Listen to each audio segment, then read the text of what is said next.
ರಾಜ್ಯಪಾಲರು ಹಾಗೂ ರಾಜ್ಯ ಸರ್ಕಾರದ ನಡುವೆ ಯಾವುದೇ ರೀತಿಯಾಗಿ ಸಂಘರ್ಷ ಇಲ್ಲ ಅಂತ ಡಾಕ್ಟರ್ ಜಿ ಪರಮೇಶ್ವರ್ ಇದರ ಬಗ್ಗೆ ಸ್ಪಷ್ಟೀಕರಣ ಕೊಟ್ಟಿದ್ದಾರೆ. ಸರ್ಕಾರ ಹಾಗೂ ರಾಜ್ಯಪಾಲರ ಮಧ್ಯೆ ಯಾವುದೇ ಸಂಘರ್ಷ ಇಲ್ಲ. ಸ್ಪಷ್ಟೀಕರಣ ಬಳಿಕ ಫೈನಾನ್ಸ್ ಸುಗ್ರೀವಾಜ್ಞೆಗೆ ಅಂಕಿತ ಆಗೋದು ಸಹಜ ಅಂತ ಪ್ರಶ್ನೆ ಮಾಡೋದು ಹಕ್ಕಿರುತ್ತೆ, ಪ್ರಶ್ನೆ ಮಾಡ್ತಾರೆ, ಅದರಲ್ಲಿ ತಪ್ಪೇನು ಇಲ್ಲ ಅಂತ ತುಮಕೂರಲ್ಲಿ ಗೃಹ ಸಚಿವರಾಗಿರುವಂಥ ಡಾಕ್ಟರ್ ಜಿ ಪರಮೇಶ್ವರ್ ಈ ರೀತಿಯಾಗಿ ಹೇಳಿಕೆಯನ್ನು ಕೊಟ್ಟಿದ್ದಾರೆ. ರಾಜ್ಯಪಾಲರು ಸ್ಪಷ್ಟೀಕರಣ ಕೇಳೋದು ಸಹಜ, ಕೆಲವು ಸಂದರ್ಭದಲ್ಲಿ ಅವರಿಗೆ ಸ್ಪಷ್ಟೀಕರಣ ಕೇಳ್ತಾರೆ. ಸೊ ಮೈಕ್ರೋ ಫೈನಾನ್ಸ್ ಬಿಲ್ನಲ್ಲೂ ಕೂಡ ಅವರಿಗೆ ಡೌಟ್ ಇತ್ತು, ಸೊ ಹಂಗಾಗಿ ಪ್ರಶ್ನೆಯನ್ನು ಕೇಳಿದ. ಅದೆಲ್ಲ ಆದ ನಂತರನೇ ಅಂಕಿತ ಹಾಕೋದು ಅಂತೇಳಿ, ಕೇಳಬಾರ್ದು ಅಂತೇನಿಲ್ಲ. ಸೊ ರಾಜ್ಯಪಾಲರಿಗೆ ಅನುಮಾನ ಬಂದಿದೆಯಾ ಆದಲ್ಲಿ ಪ್ರಶ್ನೆ ಮಾಡಬಹುದು, ಮಾಡುವಂಥ ಹಕ್ಕಿರುತ್ತೆ. ಎಲ್ಲದಕ್ಕೂ ಅಂತೇಳಿ ಸಹಿ ಹಾಕೋದಲ್ಲ ಅಂತ ಪರಮೇಶ್ವರ್ ಈ ರೀತಿಯಾಗಿ ಹೇಳಿಕೆಯನ್ನು ಕೊಟ್ಟಿದ್ದಾರೆ. ಇಲ್ಲಿ ಸರ್ಕಾರ ಮತ್ತು ರಾಜ್ಯಪಾಲರ ಮಧ್ಯೆ ಸಂಘರ್ಷದ ವಿಚಾರವಾಗಿ ಮಾತನಾಡಿದ್ದಾರೆ. ಸರ್ಕಾರ ಮತ್ತು ರಾಜ್ಯಪಾಲರ ಮಧ್ಯೆ ಯಾವುದೇ ರೀತಿಯಾಗಿ ಸಂಘರ್ಷ ಇಲ್ಲ ಅಂತ ಹೇಳಿದ್ದಾರೆ. ಸ್ಪಷ್ಟೀಕರಣ ಬಳಿಕ ಫೈನಾನ್ಸ್ ಸುಗ್ರೀವಾಜ್ಞೆಗೆ ಅಂಕಿತ ಹಾಕಲಾಗತ್ತೆ ಅಂತ ಹೇಳಿದ್ದಾರೆ. ಆರಂಭದಲ್ಲಿ ಕೆಲವೊಂದಿಷ್ಟು ಲೋಪದೋಷಗಳು ಇತ್ತು, ಅದನ್ನು ಪ್ರಶ್ನೆ ಮಾಡಿದ್ರು, ಇದನ್ನು ಸರಿ ಮಾಡ್ಕೊಂಡು ಬನ್ನಿ ಅಂತ. ಆರಂಭದಲ್ಲಿ ಅಂದರೆ ಅಂಕಿತ ಹಾಕಬೇಕು ಅಂತೇಳಿ ಎಲ್ಲರ ಒಪ್ಪಿಗೆ ಮೇರೆಗೆ ರಾಜ್ಯಪಾಲರಿಗೆ ಕೇಳುವಂಥ ಸಂದರ್ಭದಲ್ಲಿ, ಪ್ರತಿ ಹೋಗಿರುವಂಥ ಸಂದರ್ಭದಲ್ಲಿ, ಸುಗ್ರೀವಾಜ್ಞೆನ ಕೊಡುವಂಥ ಸಂದರ್ಭದಲ್ಲಿ ಅಲ್ಲಿ ಕೆಲವೊಂದಿಷ್ಟು ಲೋಪ ದೋಷಗಳು ಇತ್ತು ಅಂಥೇಳಿ.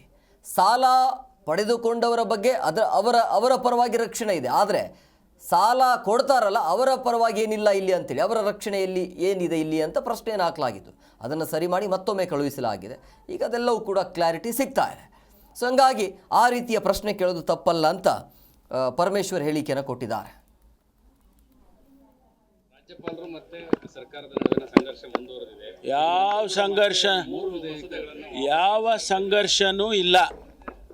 ರಾಜ್ಯಪಾಲರು ಅವ್ರ ಕೆಲಸ ಮಾಡ್ತಾ ಇದ್ದಾರೆ, ಸರ್ಕಾರದ ಕೆಲಸ ಮಾಡುತ್ತೆ. ನಾವು ಯಾವುದೇ ಮಸೂದೆಗಳನ್ನು ರಾಜ್ಯಪಾಲರ ಅನುಮತಿಗೆ ಕೊಟ್ಟಾಗ ಅವರು ಕ್ಲಾರಿಫಿಕೇಷನ್ ಕೇಳೋದು ಸಹಜ. ಅವ್ರಿಗೆ ನೀವು ಮಾಡಿದೆಲ್ಲ ಸರಿ ಅಂತ ಅನಿಸೋದಿಲ್ಲ. ಅನೇಕ ಬಿಲ್ಗಳಲ್ಲಿ ನಾವು ಕಳಿಸಿದ್ದನ್ನು ಅವರೇನು ಪ್ರಶ್ನೆ ಮಾಡೋದಿಲ್ಲ, ಹಾಗೆ ಸೈನ್ ಮಾಡಿ ಕಳಿಸ್ತಾರೆ. ಕೆಲವು ಸಂದರ್ಭದಲ್ಲಿ ಅವರಿಗೆ ಒಂದಿಷ್ಟು ಕ್ಲಾರಿಫಿಕೇಷನ್ ಬೇಕಾಗ್ತದೆ, ಆವಾಗ ಸರ್ಕಾರಕ್ಕೂ ವಾಪಸ್ ಕಳಿಸ್ತಾರೆ. ಅದಕ್ಕೆ ನಾವು ಕ್ಲಾರಿಫೈ ಮಾಡಿ ಅವರಿಗೆ ತಿಳಿ ಹೇಳ್ತೇವೆ. ರಾಜ್ಯಪಾಲರು ಮತ್ತೆ ಸರ್ಕಾರದ ನಡುವಿನ ಸಂಘರ್ಷ ಮುಂದುವರೆದಿದೆ. ಯಾವ ಸಂಘರ್ಷ? ಜಿ ಕನ್ನಡ ನ್ಯೂಸ್ ಈಗ ನಿಮ್ಮ ಮನೆಯಲ್ಲೇ ನೋಡಿ. ಎಲ್ಲ ಕೇಬಲ್ಗಳಲ್ಲಿ ಈಗ ಲಭ್ಯ.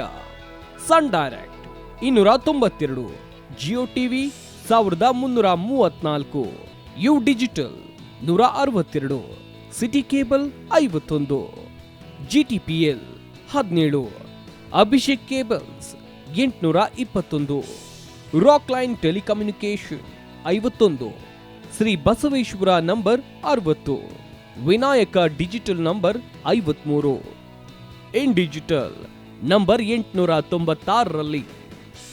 ನಿಮ್ಮಿಸ್ತದ ಜಿ ಕನ್ನಡ ನ್ಯೂಸ್ ನೋಡಿ ಆನಂದಿಸಿ.